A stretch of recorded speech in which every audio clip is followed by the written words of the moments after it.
Ghana Tonight is brought to you by Flamingo Paint. Superior durability, superior hiding, superior coverage, simply superior. Sasso insecticide spray and coil. Kumintuntum Perkun.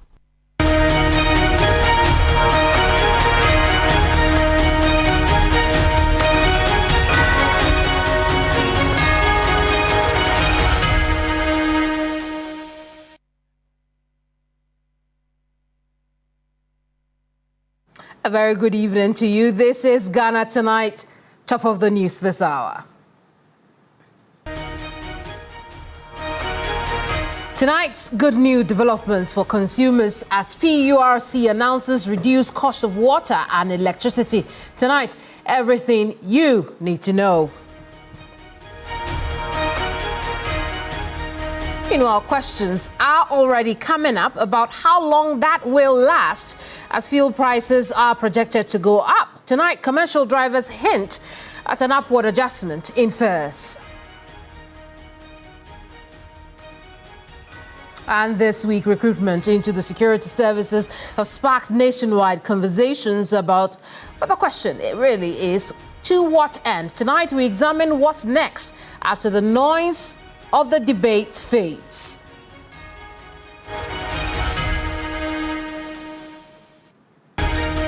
Also tonight, our eyes are wide open and on Iran. I am Kemeni Amano, and Ghana Tonight is live on TV3 and on 392.7 FM. You may also be watching us on Facebook.com, X.com, 3news.com. and on YouTube. If you'd like to be a part of the conversation, remember to use the hashtag Ghana Tonight.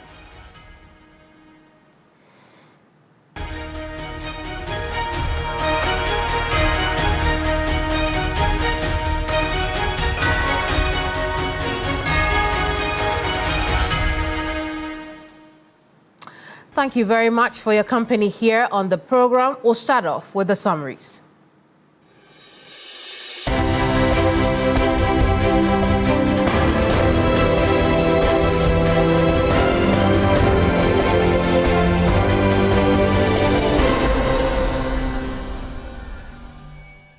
The Public Utilities Regulatory Commission has announced a reduction in electricity and water tariffs effective April 1, 2026. The adjustment, which forms part of the Commission's quarterly tariff review mechanism, reflects key economic and operational factors affecting utility service delivery in Ghana. Acting Executive Secretary Dr. Shafiq Suleiman said the reduction is mainly due to easing inflation and the recent strengthening of the Ghanaian cedi against major trading currencies.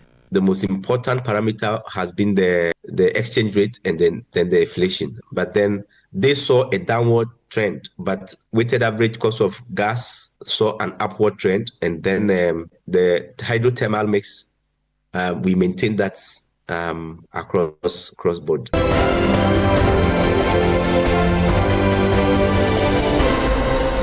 The Vice President, Professor Nana Jino Pukwajaman, has been honored by the University of Cape Coast with its prestigious Distinguished Fellow Award. The recognition celebrates her outstanding contribution to education, leadership, and national development. Our Vice President correspondent, Evelyn Tenma, reports from Cape Coast. She is a trailblazer, and I use that word with precision, not poetry. Throughout her public life, from the lecture halls of this university to the highest offices of national governance, Professor Pukwajaman has maintained an unblemished record. Not a single scandal, not a whisper of controversy in a world where power so often corrodes and where public trust so often frays.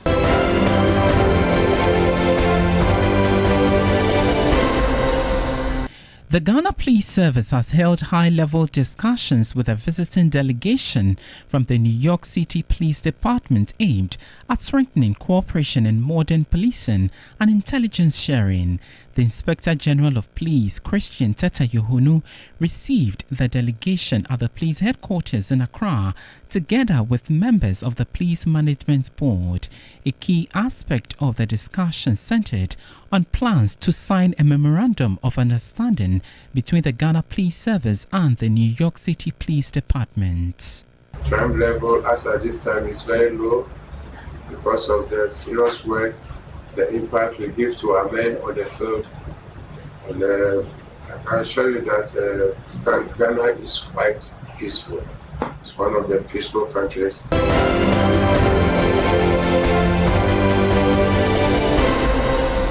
In spite of the arrest of 11 suspects in connection with a deadly clash between two sister communities of Asemko and Butre, the Ahanta West municipality of the Western region, the Asemko community remains deserted 6 months after the violence.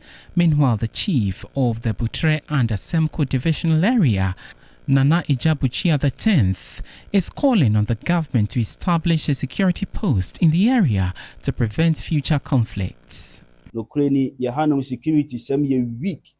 I sense the same ye elkosu wahano. Ansa no bin janin free hanum endru the district. It is very difficult for anyone here to go all the way to the district capital to report a crime. By the time help arrives, the harm would already have been done. If you have learned anything from this tragedy, it is that we need our own security post here. It will help all of us and reduce these clashes. So I'm pleading, please establish a security post for us.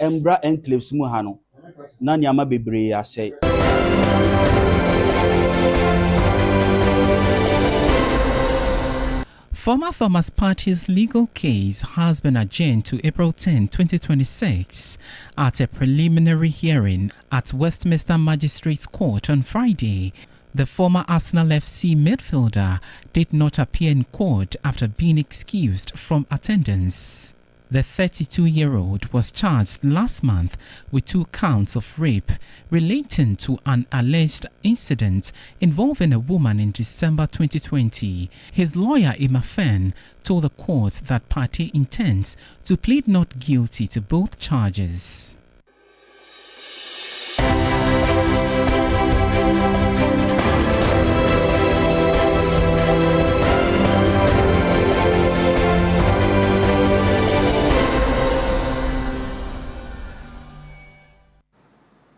Gonna brief there for you right now. Let's talk about utility tariffs because we understand they will go down, but by how much?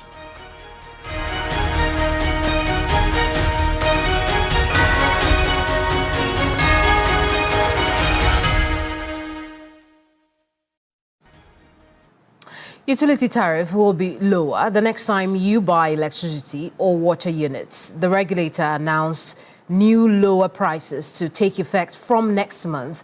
Electricity tariff will decrease by an average of 4.81%, while water tariffs will reduce by 3.06%. Question: is this worth anything? Answer: it depends. It depends on your consumption level and category. This single-digit reduction, the first since the Mahama administration took office, is attributed to easing inflationary pressures and a strong local currency. But if we're honest, a little bit of media pressure.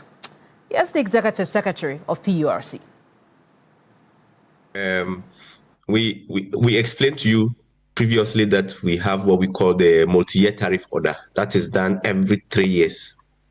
Or for the first time, we are doing it for the first time for it to take 5 years, because we are still thinking about the consumer. We are a consumer-centric commission. So it has always been done for every 3 years, but for the first time, we are doing it for a longer period of time so that the consumer can get the full benefits of the utilities before there's any major review. So that's the first. So what we did to take effect in January was for 5 years. But within that 5 years, you need to do what we call quarterly tariff adjustment. So the quarterly tariff adjustments are done every quarter. So we are just beginning the second quarter. So we needed to do it for it to take effect for the next three months. So quarterly is different from multi-year tariff order. So first of all, what we do is to, after doing the MITO, which takes into consideration the investment requirement of the utilities, we then use very important indicators like inflation, exchange rates, hydrothermal mix, and what we call weighted average cost of gas. That's WACOG. So these are the 4 parameters that we use to do the quarterly calibrations.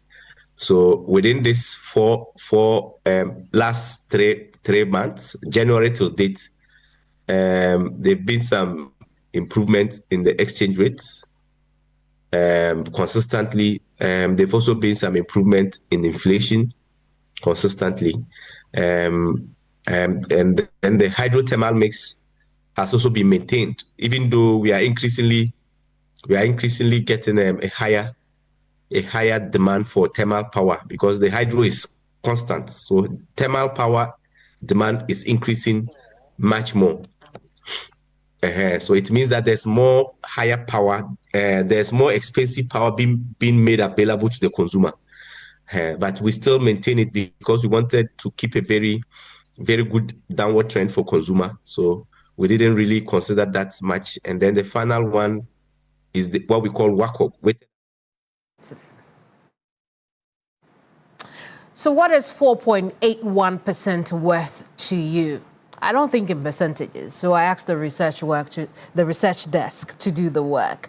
And think of it this way. If you consume 1,000 cedis for a specific number of days or weeks, depending on what you use, now you will get about 48 cedis more, right, than you're consuming. So if we keep everything constant, you're either going to pay 952 cedis for what used to be 1,000 cedis, or you just gain in value 48 cedis more for the same 1,000 cedi you used to spend, or you spend now. And that's all starting from the 1st of April. Now that is out of the way, we know the regulator is also introducing new tariffs for electric vehicle charging businesses. Yes, Dr. Sulemana, again. The EV charge is for His Excellency John Dramani Mahama and then Honorable Dr. Abdullah John Jinapo. They started the initiative of green transition. You know, from the beginning of the year, they changed the Ministry of Energy to Ministry of Energy and Green Transition. That requires that it's a government policy direction. So that requires that we take into consideration all those factors. And we already know that there are a lot of vehicles around that are EV, becoming EVs, and the importation of those EVs are escalating and increasing.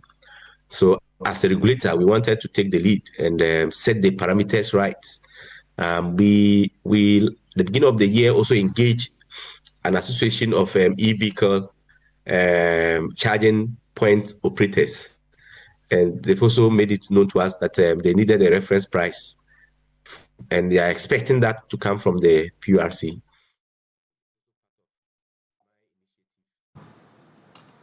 Let's stay on this matter because Executive Director of the Center for Environmental Management and Sustainable Energy, Benjamin Insia, is joining me now for a quick chat on the back of this. I appreciate your time here tonight, Benjamin.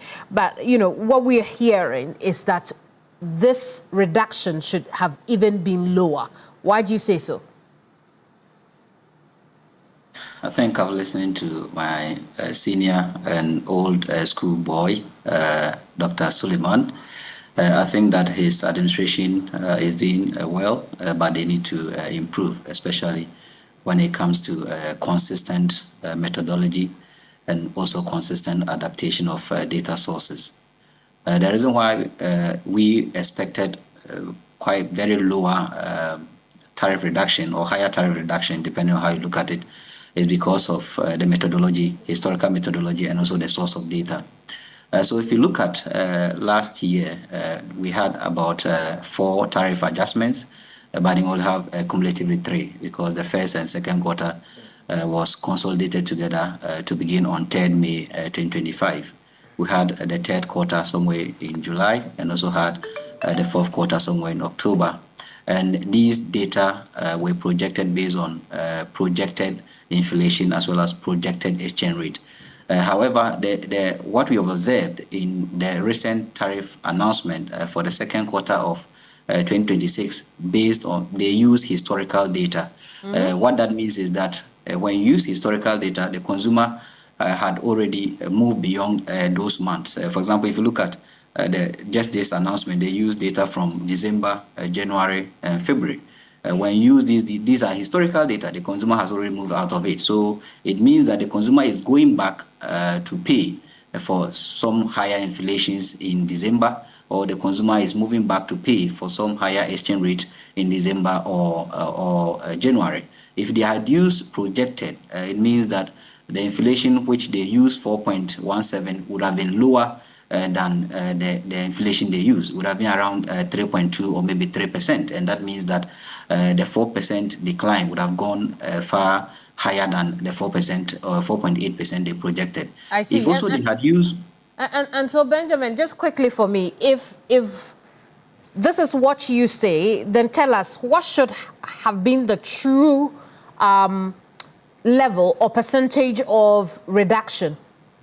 So based on our calculation, we're expecting at least 11% reduction, and these are the reasons we make this claim. PRC normally uses what we call under recovery when actual exceeds projection. So they use under recovery. Same way we have what we call over recovery when actual is less than projected. There's over recovery, and we've observed that in the fourth quarter there's over projection. So when there's an over projection in the fourth quarter, it should be a pass-through benefit in subsequent quarters. The PRC did not do that. Two, as I indicated earlier, when you project inflation, which if they had done based on their practice, if they had projected inflation, what the inflation they would have used would be less than the 4.17% they used. And so because such projections indicate that inflation will be on the declining side. And all these will pass through for us to get at least 11%. Now, lastly, let me add, when you heard him, he mentioned that there's what we call multi-year tariff review order, which is for 4 years or 3 to 5 years, depending on which government is in power. And there's also quarterly adjustment. However, he forgot that the second quarter is not first quarter. So we're expecting that if they were going to review tariff downwards, they should have started from the first quarter to take care of the quarterly adjustment for the first quarter of 2026. They didn't do so. They just went to second quarter of 2026. And I think that is unfair to get the Ghanaian electricity end user. Benjamin, is this a sign that perhaps we should take a second look at the module we use in calculating the quarterly increments or adjustments? I think the methodology and model is good.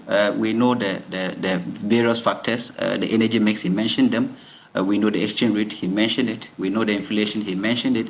We know the cost of fuel, which is mostly weighted average cost of gas made up of transmission of fuel, the price of the product itself, aggregation, and others. We know those, but I think how he sourced the data is the reason why we are observing a lesser percentage decline than what we ought to have seen, which is 11%. He used historical data, or they use historical data, and we are beyond history. We should so they got it wrong from your point of view? I think based on data, they got it wrong. I think based on data, they got it wrong. If they had used projected, as they've done always, the prices would have been, the decrease would have been higher than the 4.8% they just announced. Benjamin, we'll leave it here for now. Thank you very much for your time. Benjamin Insia there, he's an energy researcher. We've just been looking at the announced low or reduced prices for utility, water and electricity to take effect 1st of March. But that is not the only utility, so to speak, that we will talk about tonight. Fuel prices could see an increment, converse of what we have just spoken about, thanks to current global climate. Let's get into that now.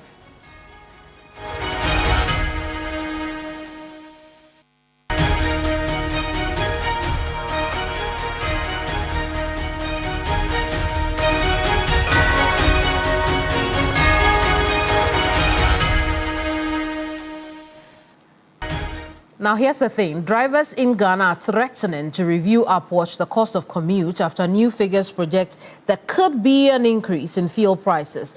Oil marketing companies say a sharp rise in fuel price in the second pricing window of March is expected. This month, that is. Petrol is expected to rise by 16.93% to about 14.02 cedis per litre. Diesel by 17.21%. That will be about to 15.8 cedis per litre. And LPG by 11.2%, bringing it to about 15.9 per kilogram. Now, the threat of returning to the fuel price as seen in the pre-Mahama administration era has the drivers preparing to shift the increment onto us, the consuming public. Yes, Abbas Imoro, who speaks for the GPRTU. We keep complaining about the vehicles we are using. The parts have never been reduced. Those who says it has confirmed it. We keep saying lubricants prices haven't changed. Everybody is aware. Documentation has gone down. When we say documentation, we talk about insurance premium, DVLA, taxes, what have you. Of recent time, insurance premium has been increased. So if it goes up by that margin, we would have no choice than to come up reasonably. Truth, it is not only drivers who are worried about the thought of a jump in fuel price. Business owners, industry, you, me, we are worried too. Now let's hear from the Ghana National Chamber of Commerce and Industry on this matter.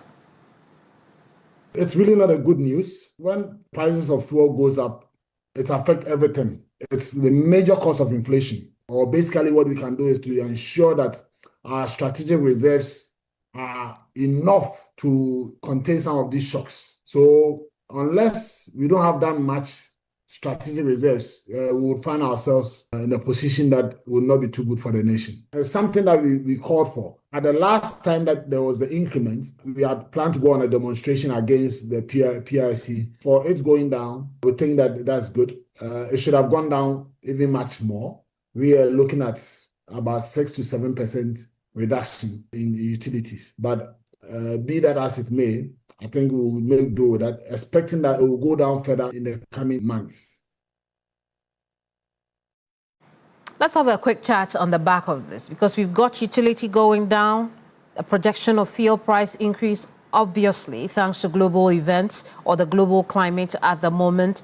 For us as consumers, how should we put the two together? Duncan Amwa is Executive Director of the Chamber of Petroleum Consumers, COPEC, and Dr. Rivison Opon is Chief Executive Officer of the Chamber of Oil Marketing Companies. Let's bring both gentlemen now into the conversation. I appreciate your time, gentlemen, this evening. I'll start off with you, Dr. Opon.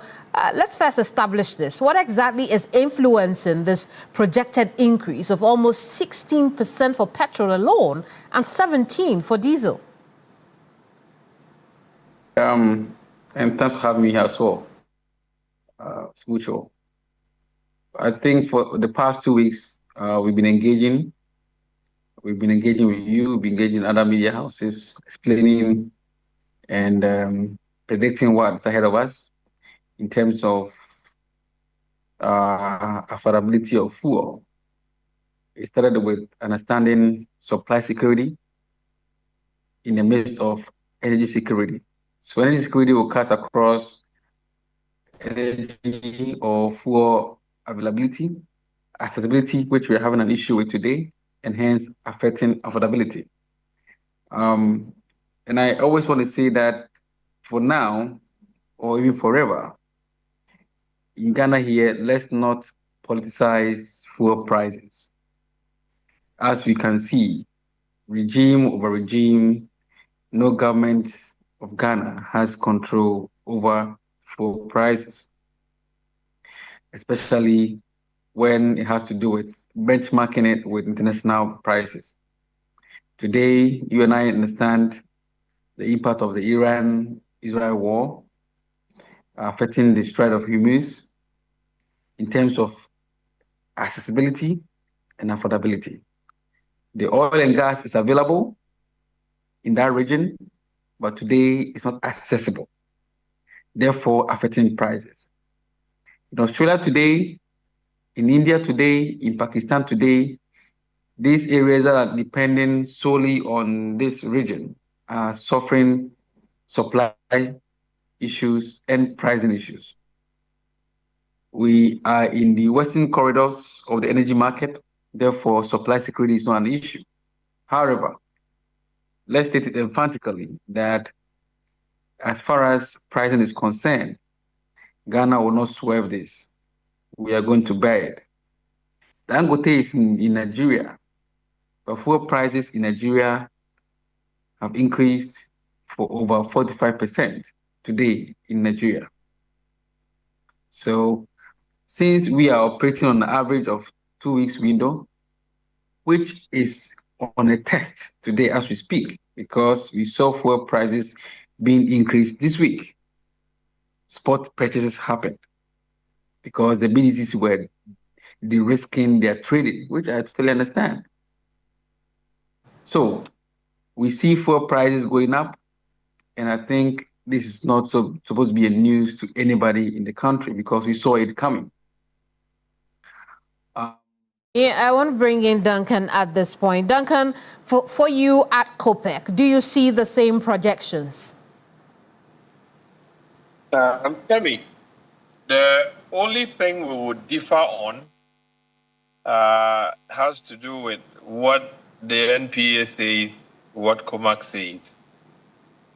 What the consumer would have wished for, like we always say, would have been a reduction. But, well, we are also mindful of the global or geopolitical happenings. We are quite aware that times are difficult and it cannot come down at this point. It might necessarily go up. The question for us is how much, really? You speak to the BDCs, you get a sense that, well, we haven't done too much. We have done up to about 13, 14, maximum 15. You get to the OMC point, you are getting about 16, 17 in some places. I don't know how Monday will pan out, but there's a bit of anxiety at this point, what exactly to expect. Right. Our projections were pointing between 14 and 16. But from the bits you hear, even within some of the petroleum service providers, you get the understanding that it could be even above 16 on Monday. So we can only wait and see, Bakemi. These are not times I would want to pontificate, except to say that we could have planned as a country and planned better. I see. And we know that in the course of the week, we've heard from technical advisor to the finance minister, Dr. T.A. Champong, who said that, look, things are in place as far as this economy is concerned. Even if, crude prices were to rise because of the global climate at the moment to up to $180, this country will be able to withstand the shocks. Do you have hope that perhaps this March projection may not happen as soon as we're seeing it? Kemi, I think that it is one thing facing the reality for what it is and another being hopeful. If you told me that you have about 6 months or 3 months or 4 months of import cover and that the state can, as it were, stimulate the market with that import cover, as far as the strategic reserves is concerned, then I can not only be optimistic, but also be optimistic based on numbers. If fuel prices are around where we are, crude around 90-100, is going to push us to above the 14, 15, 16 region. Let nobody believe that at 180 we should be very comfortable. We may not. The only good thing, like I have said yesterday, is that the finance managers, the managers of the economy, seem to have gotten their acts spot on with the currency. If not because your cedi is a bit okay or good at this point, and you had to combine the geopolitical shock with what the cedi, if it was in the past that the cedi was depreciating so rapidly, if you had added the two at the same time, Kemi, I'm sure Ghanaians, particularly the GPRTU and a section of Ghanaians who depend on fuel morning, afternoon, evening in order to be able to get by, would have probably poured onto the streets. But now the economy seems to be doing well. The cedi or the forex is okay. And so we'll be dealing with the geopolitical shock, but we do not have that absorber at this point to say that even if it went to 180, we'll be comfortable. Very well, Duncan, I'm going to come back to you on that point, but at this time, let's turn to Dr. Opong. Doc, is it the case that nothing really could be done, at least have a reduced percentage than 16 and 17 as you have projected? If you tell me if anything could not be done, I probably want to specify it. Because today we know that fuel prices are computed with the understanding that we have three variables. The first variable is the SREF. SREF today depends solely on the landing price and the cost of margins added to the BDC prices, which is SREF. Then we have the SPOM. The SPOMs will now have two variables: the margin from the OMC and dealer, and taxes and levies. So the first two depends. The first one depends on international benchmark price and how the cedi is behaving against the dollar. We all know what it takes to get where we've got today.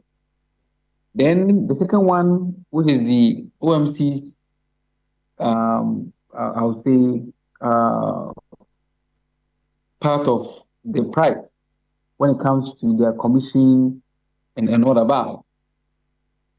Today forms about 3 to 4% of the pump price.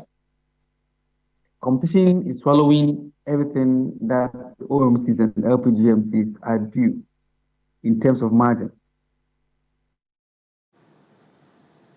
Well, Duncan, I'll bring you in again. Could this be the time when TOR perhaps could show us this magic wand of reserves that is talked about over the last few weeks? Kemi, truly. At the risk of being given names, I think that we could have done better, way better. We glorify and take credit for the minimums. The Tema oil refinery would need investments. In fact, there was a debate yesterday as to whether really they are adding to the market. The flare is not on as one would have expected. And so as to how much TOR is adding to our net national demand or consumption daily, if you ask me, Kemi, at this point, I may not have the answer. I know so bottom line, TOR cannot be helpful to us while we undergo this global shock. At this point, when we haven't been able to invest, I keep saying this, TOR can come back to the bank and say that, oh, they are working, everything is fine. But from where I sit, there is no measure of how much TOR is adding to the current market. If you ask Dr. Opong and the BDCs who is lifting from TOR, you may not get the answers forthcoming. And so we should deal with the very difficult issues and invest in the Tema oil refinery if the need be. Invest in the petroleum hub if the need be, so that we can have a multiple refinery stream. We can have a lot of tanks, aside what BOST also presents. Right. Then you can have a net national strategy that says that I am going to be able to save up to 7 months strategic stock. That belongs to the state and not private capital. If that were to be the case, Kemi, I'm sure the Ministry of Energy and Green Transition, the Ministry of Finance, the government itself, could have safely told Ghanaians at this point, look, I don't need the BDCs to even bring in fuel. I have enough stock. I'm going to be able to release the stock, at the prices Alternatively, Duncan. When prices were lower. Yes. Alternatively, Duncan. You are not. Could the government decide to take off some of the price build-up that make up the pump price? Kemi, as of this afternoon, I knew that the minister was working very hard to try to mitigate some of the shocks that we may be seeing on Monday. And for that, I think that there's some work or effort being put in there. They may want to consider some of the taxes, going. Again, what they could also do is to also still talk to the managers of the economy to ensure that the cedi is strengthened further around this time. If that were to happen, it will mitigate any further, increments. But if the cedi doesn't stabilize or gain, and then you have Iran, Israel, and all of them, the taxes alone, even if you were to take all the 4 cedi, 30, and now you are going to get about 2, 3, 4 cedis increment on Monday, you can take all the government taxes. There will still be something for the Ghanaian to worry about. I think that we should have a net national strategy that involves good refineries, that involves, placing BOST back where we wanted it to be since 1993. That way, government can say, I have enough reserves, so Dr. Opong and the BDCs can come to me. I will not increase my prices, but as it stands, it is all private capital, and private capital, Kemi, cannot sit to make losses when global prices are very high. They would certainly have to go for realistic prices. The only intervention you should have needed at this point should have come from TOR and BOST. You don't have enough at this point from them. Very well, Duncan. Dr. Opong, I'll give you the last word on this one. Will removing the levies and taxes or the build-up, some of the elements of the build-up work? I think that should be a government decision. For us as an industry, we will praise him for that, no doubt.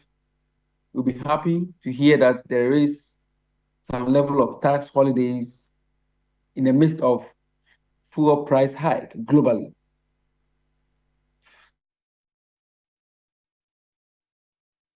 Dr. Riverson Opong and Duncan Amwa of COPEC. Gentlemen, thank you so much once again for your time and insights on the subject matter. I hope it brought clarity to the latest development in this country to do with fuel prices, a projection that it could go up as early as this month.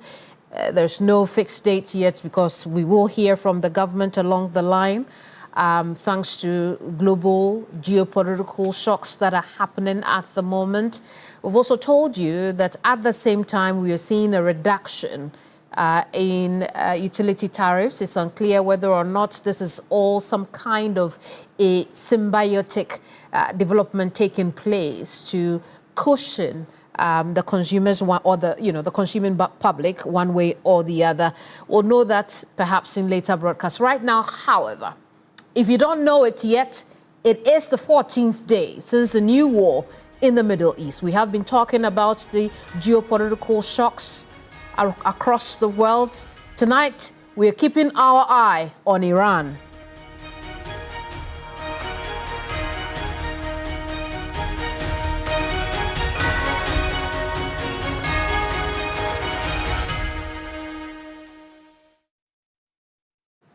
Tonight, events are rapidly changing, raising more questions about the war on Iran that began some 14 days ago. Here are a few important facts we've gathered.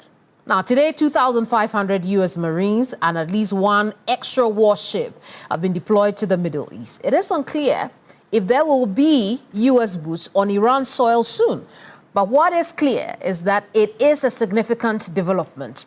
U.S. Defense Secretary Pete Hegseth claims without evidence that Iran's new supreme leader, Mojtaba Khamenei, is wounded and likely disfigured. Mojtaba's lack of appearance in public since becoming the supreme leader has not helped either. Meanwhile, thousands poured onto the streets of Tehran to mark Jerusalem's Day during Israeli airstrikes, which were caught on live TV. Now, did I tell you what Jerusalem Day is? Quds Day, they call it, International Jerusalem Day. It takes its inspiration from Iran's 1979 revolution. It is an annual pro-Palestinian event held on the last Friday of Ramadan in solidarity with Palestinians and in opposition to Israeli control of Jerusalem. We're also learning tonight that a death, 6 U.S. soldiers have been killed after a refueling jet crashed in western Iraq. The U.S. says it was not as a result of the war. Let's go back and take a listen to Pete Hegseth today. As we often do here at the Department of War, with the bottom line up front, for the world to hear and the press to actually admit that the United States is decimating the radical Iranian regime's military in a way the world has never seen before. Never before has a modern, capable military, which Iran used to have, been so quickly destroyed and made combat ineffective, devastated. We said it would not be a fair fight, and it has not been. As I stated during our first press conference on day 2, that was 10 short days ago, the combination of the world's 2 most powerful air forces is unprecedented and unbeatable. Between our Air Force and that of the Israelis, over 15,000 enemy targets have been struck. That's well over 1,000 a day. No other combination of countries in the world can do that. So today, as we speak, we fly over the top of Iran and Tehran. Fighters and bombers all day picking targets as they choose. As our intelligence gets better and better and more refined. Looking up, the IRGC and Iranian regime sees only 2 things on the side of aircraft: the Stars and Stripes and the Star of David. The evil regime's worst nightmare. Iran has no air defenses. Iran has no air force. Iran has no navy. Their missiles, their missile launchers and drones being destroyed or shot out of the sky. Their missile volume is down 90%. Their one-way attack drones yesterday, down 95%. And as the world is seeing, they are exercising sheer desperation in the Straits of Hormuz.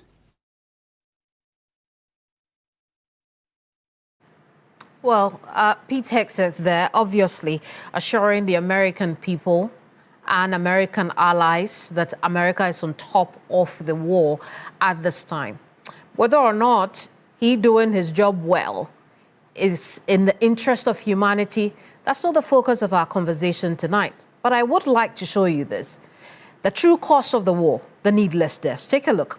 Remember that on February 28th, when U.S.-Israel strikes entered Iran, they responded also by targeting U.S. assets and Israel as well. We know that Iran by itself has hit some of its neighbors as a result of that. As we heard from Hegseth, thousands of targets have also been hit as far as Iran is concerned. And these are the numbers as of Friday, March 13th, thanks to Al Jazeera. In Iran alone, 1,444 people have been killed. It's followed by Lebanon, because remember that Israel has also taken offensive on Hezbollah in Lebanon. 687,000 people, 687, have been killed, and over 1,700 injured. Look at the number of injured people in Iran, 18,551. In Israel, 2,000 people have been injured and 15 killed. The U.S. military itself has seen 11 people killed, including the 6 we're told are not as a result of the war. 140 to 150 have been injured as a result of that. But look at the neighbors in the Middle East region: Iraq, Jordan, Kuwait, Bahrain, Saudi Arabia, Qatar, UAE, Oman. Today we are learning that the UAE is opening up its airspace again. Whether or not that is safe, let's find out. I'll bring in now Professor Lord Mauto to the conversation. And Prof, I appreciate your time this evening. But let's start off, Prof. Yevuga. Let's start off with some of the things that we've heard so far. The U.S. sending Marines and an extra warship to the Middle East. Is this an indication that we will be seeing U.S. boots on Iran soil soon? Well, thank you, Kimini. It's a pleasure always being with you on the show. I think that's an indication that all is not well and that things have not gone according to plan. We were told at the beginning that this was going to wrap up so quickly. So if today the United States is trying to send more ships and personnel, then it means that things have not gone according to plan and they have to have a plan B. And that is what we are going to be seeing. It's possible you cannot do regime change through airstrikes. So if you really want to do regime change, you may have to put boots on the ground. Whether or not that will even work and whether the American public will be tolerant of that is another issue altogether. Is this a wise decision on the part of the U.S., given the context of the war we have seen so far? Well, I don't think. I think there are people in Washington who are scratching their heads and wondering what has just happened to their beautiful country. Because, I mean, we are told that they spend about $1 billion a day on this war. In a country where Donald Trump promised to actually reduce the federal debt and all that, spending money in a needless war, as some have described it, is just unbelievable. And I think that the longer it takes, the more unpopular, bearing in mind that the midterm elections are just a few months away. So I think one of the things that Donald Trump may want to do is to wrap up, and by taking more personnel to the region to show that they are winning and that they have actually succeeded. No, I mean, that may be his definition of what is success in that case. But for me, the political establishment in America may not be happy because it's not a war. This is a war of choice. There was no imminent threat. Now, American intelligence has revealed that there was no imminent threat. Iran was not planning any attacks on America. Right. So this is something that, I mean, unforced error, if you ask me. And given the campaign that Donald Trump ran in 2024 against endless wars, that he will be the one coming to stop such endless wars, only for him to drag America to this one, it bothers a lot of people, including the Republicans. I see. And I do want us to look at some of the casualties that we have seen. Obviously, these are war times in that area. We continue to see casualties, including children, particularly in Lebanon. The numbers have been very disturbing coming out of there. How close are we to pandemonium? Because there's airstrike here, airstrike there. How close are we to the world, everybody going crazy in the Middle East, and a full-blown pandemonium there? Yes, so this, I don't think United States and Israel actually predicted how widespread this war will become, that will draw in other countries from the region into the war.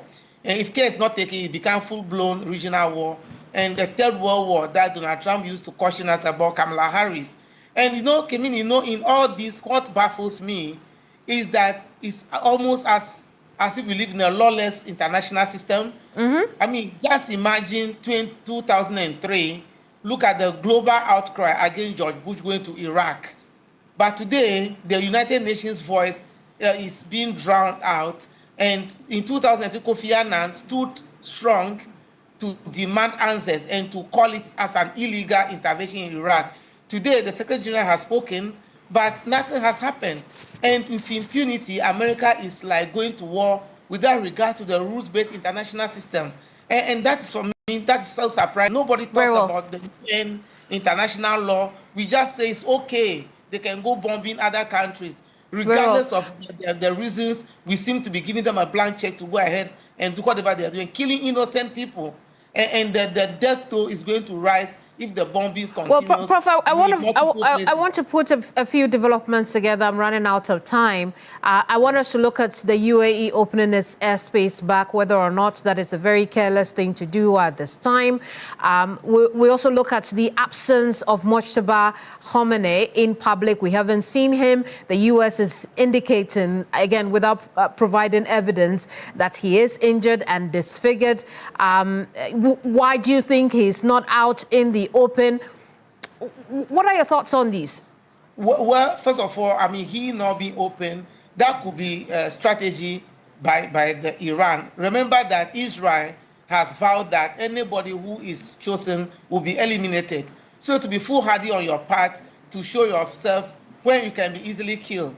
So United States doesn't have any confirmation.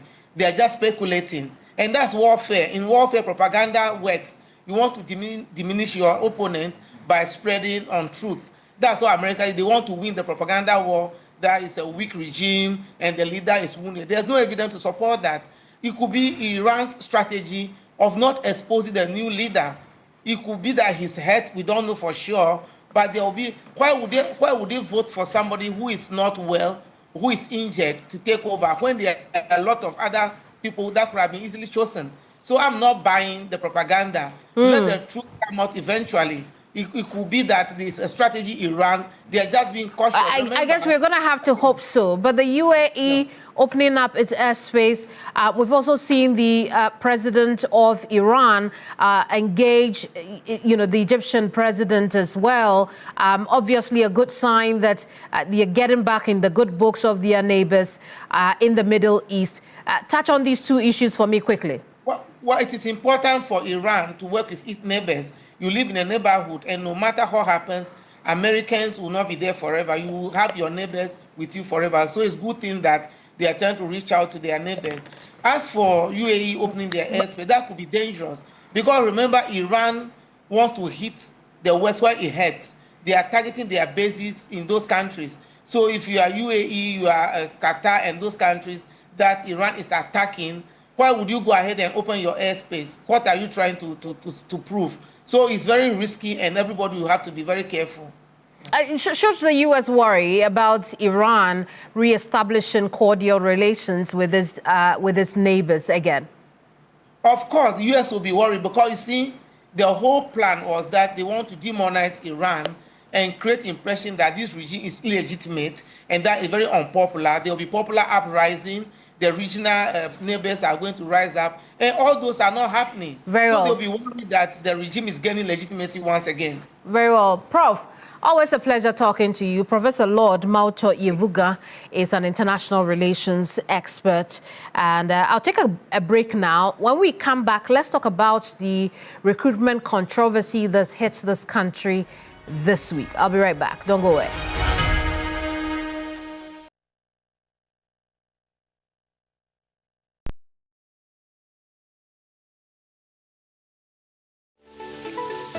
Why are more and more professionals choosing flamingo paint?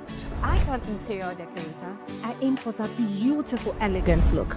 Flamingo paint has great hiding ability to cover and transform old walls easily with just one coat. Impressive. For me, as a professional painter, I love flamingo paint because it gets small paint.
Welcome back from the break. It's still Ghana Tonight here on TV3 and on 392.7. I am Kemeni Amano. Tonight, experts say there could be fallouts from the security services recruitment fee controversy that has made headlines the whole week.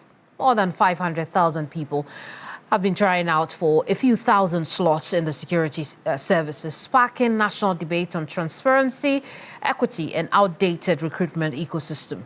Tonight, Africa Institute of Governance and Security says this is a politically sensitive issue, given persistent youth unemployment and long-standing allegations that recruitment into the security services is influenced by patronage networks. End of quote. Let's have a quick chat with Senior Research Fellow at the Institute, Dr. Butre Dankwa. Doc, good evening. I appreciate your time. But when you say that there will be fallouts from the security services recruitment fee controversy, what are you referring to? A very good evening to you, Kimani, and thank you for the opportunity. And to state that for the African Institute of Governance and Security, we focus very clearly on strategic governance and security analysis. And having observed very closely the recruitment process through the security architecture of the Ghana Armed Forces, of the immigration, of the Ghana Police Service, we are minded to state that if you look at the number of people that went through the processes, close to 500,000 of those, and the data tells us that they are going to take about 5,000 of that, you clearly would see the risk of the sensitivity that it poses through our security architecture. I have proposed, and the Institute has proposed, that before people would join the security architecture, we should start picking them from age 15. But here we are, people have already socialized with society, they have already formed their value system, and they are coming into a very sensitive environment that borders on the internal security of the country and borders on the sovereignty of the country. And so if you have a large number of them not being given the opportunity, bearing in mind the large number of unemployment, I mean, clearly, and you look at the logistical issues that comes along with that, and the fact that it's almost often politically motivated, it's something that we need to look at as a country. Dr. Butre Dankwa, you make some great submissions there, but I'm afraid we are out of time. We'll end our conversation here. Let's catch up again on another edition of your nightcap, your security bulletins that you send out. But thank you so much for your time. Thank you for the opportunity to Dr. Butre Dankwa is Senior Research Fellow at the Africa Institute of Governance and Security. We did it. 60 minutes of great conversations here, insightful stories, and let's continue on key points tomorrow with Alfred Okansi and his panelists as they look at the week's biggest stories, obviously including the recruitment. I will also sit down with the Interior Minister, Muntaka Mohammed Mubarak, as we discuss the safety of the public in this country. We'll look at the recruitment issues as well, and a few other things that you want to tune into on Sunday at 1 p.m. And then I'll see you on Monday with another edition of News Central. But let's meet here again next Friday for another edition of Ghana Tonight. I'm Kemeni Amano. Have yourself a lovely weekend. Bye-bye. Ghana Tonight is brought to you by Flamingo Paint. Superior durability, superior hiding, superior coverage, simply superior. Sasso insecticide spray and coil. Kumentuntum Perkun.